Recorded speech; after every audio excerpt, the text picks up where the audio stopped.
Rain had been falling for hours, thin and tired, tracing silver lines down the windows of Café Mirel, where Céline Moreau worked the late shift. The night crowd had thinned. Only a few empty cups and a forgotten cell phone remained on table 12. She sighed, wiping her hands on her apron. "Another one," she muttered, picking up the phone. The screen was locked, but one recent call still glowed at the top. Draven Voss. "Maybe it's the owner," she whispered to herself. The name sounded foreign, almost ancient, but she dialed anyway. The line clicked once, then silence. She almost hung up when a man's voice broke through. Deep, steady, the kind of voice that didn't belong to this century. "Who is this?" Céline hesitated. "Sorry, I work at Café Mirel." Someone left their phone. "You shouldn't have this number," he interrupted, calm but sharp. "Who gave it to you?" "Nobody. I'm just trying to return." Then something strange happened. A whisper, almost imperceptible, slipped from his end of the line her name. "Céline." She froze. "How do you know my—" But the connection fractured, static spilling through the receiver like wind through broken glass. The line went dead. Her hands trembled as she set the phone down. The air felt heavier, like the cafe itself had stopped breathing. She told herself it was a prank, a weird coincidence.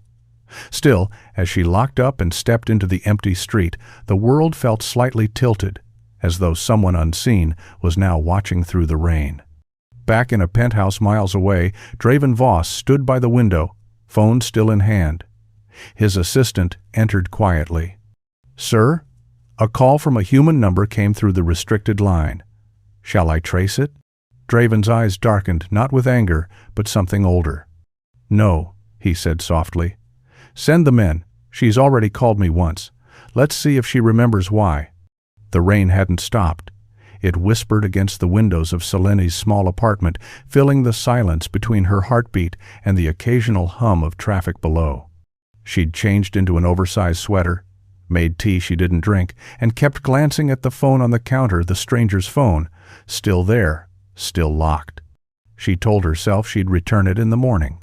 But a thought wouldn't leave her. He said her name.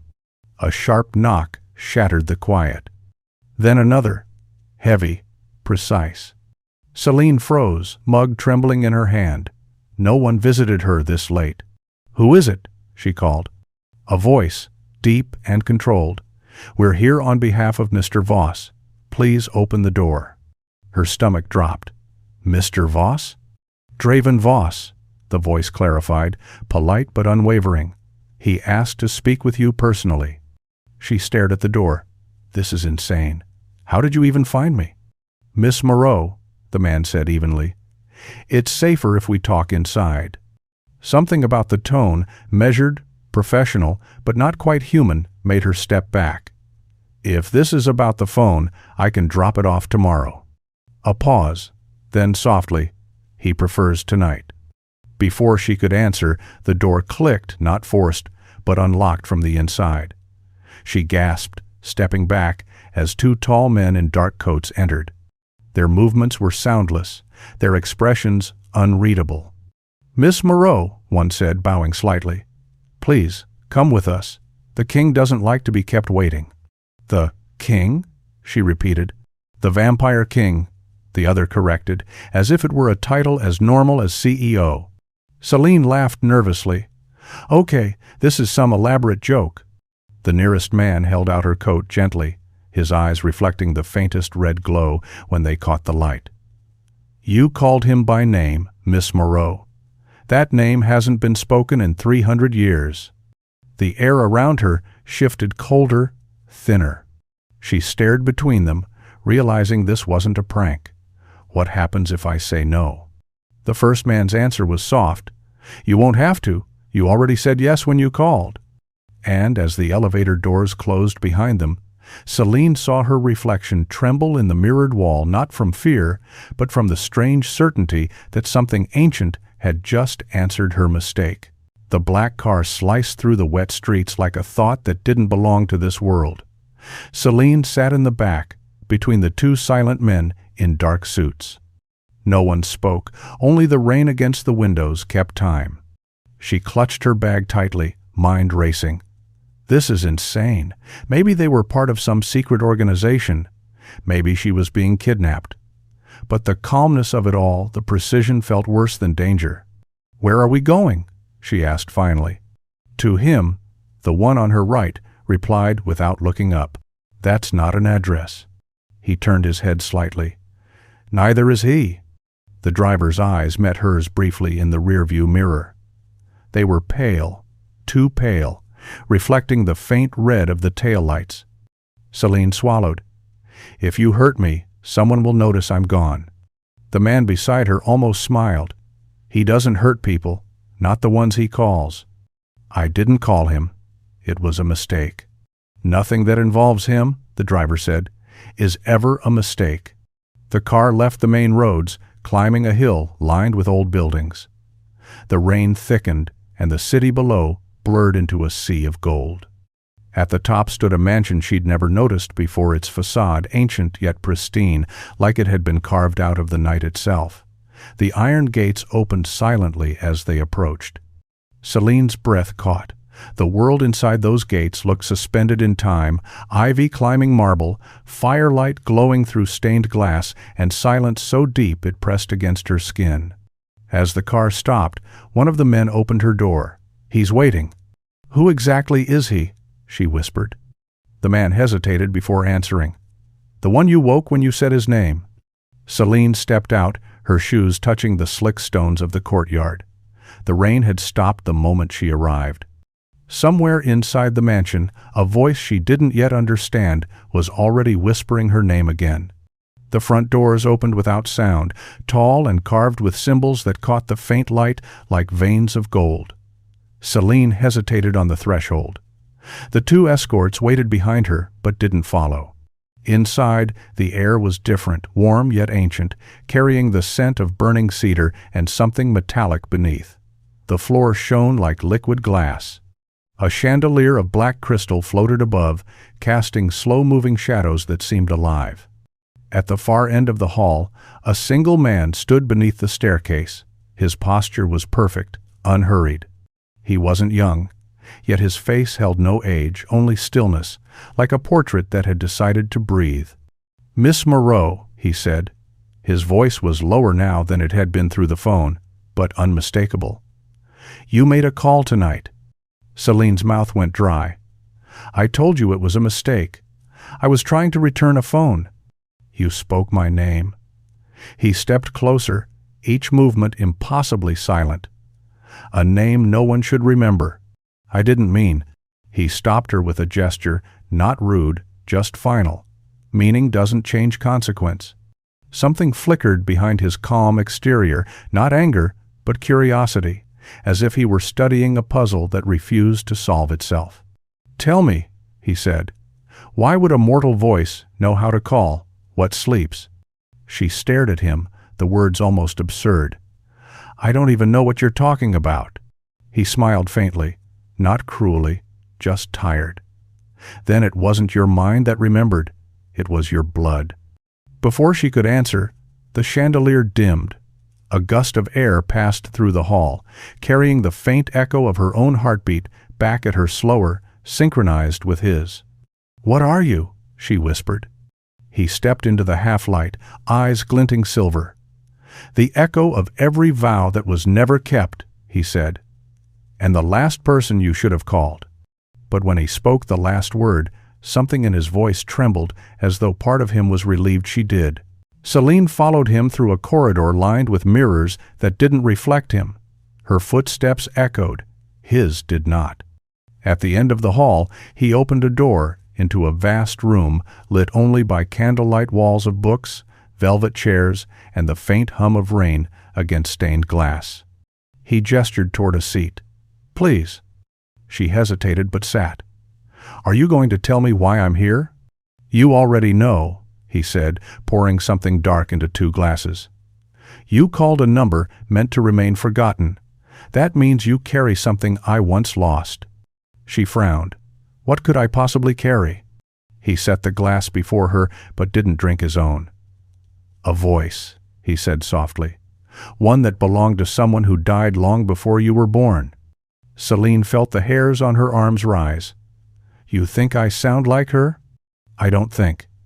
His eyes lifted to hers. I remember. He took a slow breath, unnecessary, she realized, more for habit than need. 3 centuries ago, a woman stood before me as you do now. Same tone, same defiance. She said my name when no one else dared. And what happened to her? Celine asked quietly. His gaze darkened. She was taken from me, by time, by choice. I never decided which hurt more. The silence that followed was heavy enough to hear her pulse against it. Finally, she whispered, You're saying she's me. I'm saying, he replied, that the universe doesn't make mistakes this precise. She leaned back, heartbeat quickening. That's impossible. He smiled, faint and unreadable. So is immortality. Yet here we are. When she stood, his voice softened. Don't be afraid of what you don't understand, Celine. Fear is what turns truth into curse. She turned toward the door, her reflection catching the candlelight, and for a heartbeat it wasn't hers. A woman in a crimson dress stared back, the same face, the same eyes, whispering a name that sounded too familiar to be coincidence. Dravienne. The world tilted as Celine stumbled back, breath shallow. The reflection in the mirror had vanished, just her again, wide-eyed and trembling. What did I just see? She whispered. Draven didn't answer. He crossed to a cabinet against the wall and drew out a leather-bound box, its hinges older than the building itself. He placed it gently on the table between them and opened it. Inside, beneath layers of brittle parchment, lay a single photograph, the kind taken when cameras still required light and patience. The edges were cracked, but the image was unmistakable. A woman with Celine's face, standing beside him in an era of carriages and candlelight. Around her neck hung a thin silver chain with a small pendant. Celine's fingers went instinctively to her own throat. The same pendant rested there.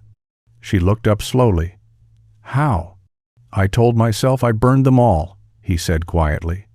But I kept this one, proof that I hadn't imagined her. Celine's pulse thundered. She could have been anyone. She wasn't, he said. Her name was Seraphine. She was the last human to speak my true name and live. Until you. Celine shook her head. You think I'm her? I don't think, he murmured, the faintest tremor in his voice. I feel. The same inflection, the same pause before the syllable. You called me by a name only she knew. She backed away. This is insane. You can't possibly believe. Look at the photo again. She did, and noticed something she hadn't before. The woman's hand was on his arm, and a faint shadow crossed the bottom corner of the image. An inscription written in looping script. To the one who will remember. Celine's throat tightened. What if it's just coincidence? Draven stepped closer, his eyes searching hers. Then tell me why you've dreamed of me every night since the call. She froze. Because she had. For the first time, fear and recognition blurred together inside her, and she realized she wasn't sure which of them she wanted to believe. The candles flickered as thunder rolled through the city, faint but steady, like a heart trying to remember its rhythm. Celine stood frozen, the photograph still in her hands. You've been dreaming of me, Draven said quietly, stepping closer. Haven't you? Celine's throat tightened. They're just dreams. They don't mean anything. He studied her face with a stillness that felt older than language. Describe one. She hesitated, then spoke in a whisper. There's a garden, night-blooming flowers. Someone's playing the piano inside a house I've never seen. And then she swallowed hard. I hear someone say my name. Not Selene, Seraphine. He closed his eyes, the faintest breath escaping him. That was the night before she died. Her pulse jumped. Stop! You're talking like I'm her. He opened his eyes again. I'm talking like I've spent 300 years hearing your voice in my head and believing I'd gone mad. Celine stepped back. You think I came here for this? I was just trying to return a phone. You returned her instead. The air around them felt alive, electric. For a moment, it wasn't fear holding her still, it was recognition. Something inside her stirred, a memory too vivid to be imagination. A balcony, laughter, the scent of jasmine, and a man saying, "Don't forget me when the dawn comes." Her hand trembled. "What if you're right?" she whispered. "What if I am her?" Draven's expression darkened, pain cutting through the calm. "Then the universe has a cruel sense of humor, because the woman you once were," he paused, the word heavy, "betrayed me." Celine's breath caught. "Betrayed you?" "She promised to stay when the hunters came, but when the sun rose, I woke alone, burned and buried under stone." Silence pressed between them. The truth felt too heavy, too impossible, yet somehow it fit. Celine whispered, "Then maybe I came back to finish the promise." For the first time since she entered, the immortal king looked uncertain, as if a truth he'd longed for had just turned into something he no longer knew how to hold. The storm outside broke open completely, rain lashing against the stained glass windows like 1,000 memories demanding to be heard. Draven stood by the fire now, his reflection rippling in the flames, every line of his face carved with centuries of restraint. Celine remained where she was, the photograph clutched in her hand. "If she betrayed you," she said softly, "then why bring me here? Why not let me walk away?" "Because I needed to see if you would," he answered. "If you'd run again when faced with the truth." "I'm not her," she whispered. His voice lowered, aching. "Then why does your blood remember what your mind denies?" She didn't reply. The words were too close to what she feared most. He turned toward her slowly. "Do you know what I felt when you said my name on the phone? Not anger, relief." For the first time in 300 years, the silence broke. "Maybe it was never about her," Celine said, almost to herself. "Maybe it was about you, about what you couldn't forgive." Draven looked up sharply. "You think this is about forgiveness?" "I think you've been waiting to feel something that doesn't hurt." That silenced him. The thunder faded into a slow, distant rumble. She walked closer, each step deliberate. "If I am her, then let this be different. Don't punish me for the past. Choose what happens now." Draven's eyes softened, silver burning into warmth. "You would still trust me?" "I don't trust you," she said. "I believe you." He took a single step toward her, the distance between them trembling. "And if belief isn't enough, then prove me wrong." The space between them vanished, not with a kiss, but with stillness. A heartbeat that wasn't hers echoed through the room, slow and uncertain. Draven whispered, "You've brought my voice back to me." Celine met his gaze. "Then speak something worth keeping." Outside, the rain stopped as if the world itself paused to listen, and for the first time since his heart had turned to ash, the Vampire King remembered how to breathe. Hours passed, but neither of them moved. The storm had ended, leaving a hush so deep that the faint crackle of the fire sounded like memory itself. Celine sat across from Draven, the photograph between them, its edges curling in the heat. "I spent centuries trying to forget her," he said at last, voice low and uneven. "But the moment you spoke my name, I realized I never had. I only forgot myself." Celine studied him. "And now?" "Now I see that I never wanted her back. I wanted a chance to make a different choice." He stood, walking toward the tall window. The first light of dawn pressed faintly against the glass, thin and pale. He didn't turn away from it this time. "I've kept this house like a tomb," he murmured. "Every night the same, every silence familiar. When you arrived, the world changed color again. I almost believed it was mercy." She rose carefully. "You still can." Draven looked at her, and the centuries in his gaze softened. "If I keep you here, I'll only repeat the curse. She loved me once, and I turned her love into prison." Celine shook her head, tears glinting. "You didn't bring me here by accident. You wanted to know if love could survive what time destroyed." He smiled, sad, tender. "And now I know it can, but not if I chain it again." He took her hand and pressed the pendant into her palm. "Take it. It belonged to her, but it remembers you." Celine's voice trembled. "What happens to you if I leave?" He glanced toward the window, where sunlight now brushed his reflection faintly, not burning, just warming. "Then I finally rest." "No," she said, stepping closer. "You live. That's the difference." Their eyes met, centuries and seconds colliding. He whispered, "You were never my punishment, Celine. You were the forgiveness I wasn't brave enough to ask for." And, before she could speak, he released her hand. When she looked again, the room was empty. Only the photograph remained, half burned on the table, and his glass untouched beside it. The first light of morning filled the chamber, and for the first time in 300 years, the Vampire King was gone, not vanished, but freed. Weeks passed.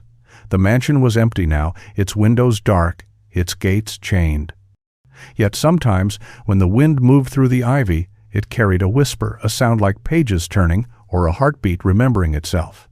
Celine returned to her small apartment, the world looking both familiar and impossibly new.